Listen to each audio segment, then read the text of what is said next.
South Alabama lost their season opener against Texas San Antonio last year on a long field goal at the gun. Well, this season they opened against Southern Utah, a Division I AA team, the only non-D1 opponent on their schedule, so this one was important tonight. Jags hoping to come out blazing, but it was the Thunderbirds that strike early. On their second drive of the ball game, Aaron Cantu will fire over the middle to Chandler Alfin, and it's a big play, 54 yards down to the Jags' 8-yard line before Quadarius Ford hauls him down. 2 plays later, Rayshawn Martin plows over from the 1, and Southern Utah led 10-0 in the first. Ross Matheny started at quarterback for the Jaguars, but in the second period, Brandon Bridge replaces them.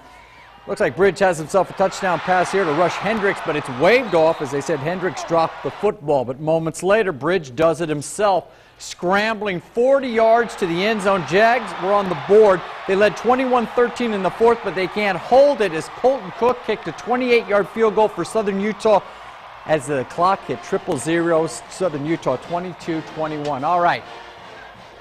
Tough loss for the Jags. We go out to Ladd Peoples Stadium where Clement was there at the game. And Clement, I don't know, the Jags have got to be shaking their head. Lightning strikes again in the season opener.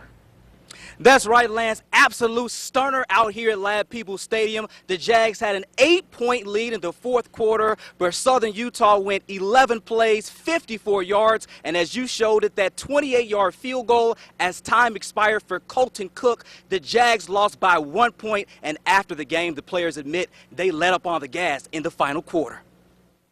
I think that we kind of got into a mentality in the fourth quarter. We're up by 8.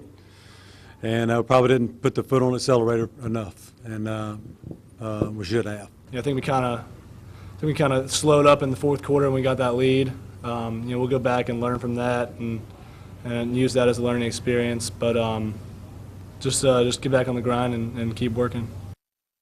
You just can't get complacent in the fourth quarter, and the Jags learned that tough lesson tonight, but they will have to put that behind them. The season continues next week when the Jags hit the road for a matchup with Tulane. Reporting live from Ladd Peoples Stadium, Clement Townsend, Local 15.